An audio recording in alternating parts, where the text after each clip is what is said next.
আপনি কি জানেন ভগবান শ্রীকৃষ্ণকেও গালি শুনতে হয়েছিল? কিন্তু কেন?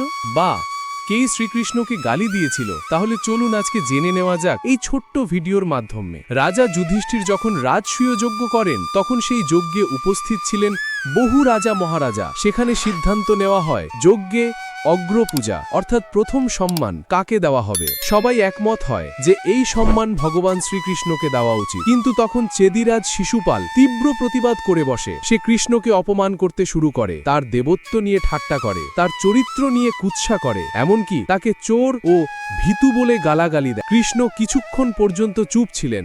শিশুপালের মা কৃষ্ণের খালা এবং কৃষ্ণ তাকে একবার প্রতিশ্রুতি দিয়েছিলেন, তোমার ছেলে যতবারই আমাকে অপমান করবে আমি 100 বার পর্যন্ত ক্ষমা করব, কিন্তু 101তম বার সে সীমা ছাড়াবে তখন আমি তাকে হত্যা করব। শেষ পর্যন্ত শিশুপাল 100টিরও বেশি গালি দেয় এবং তখন কৃষ্ণ তার সুদর্শন চক্র নিক্ষেপ করে শিশুপালের মস্তক ছেদ করেন। এই ঘটনাটি থেকে আমরা শিখি ধৈর্যেরও একটা সীমা আছে। ধর্মকে বারবার অপমান করলে অবশেষে ঈশ্বর নিজেই বিচার করেন।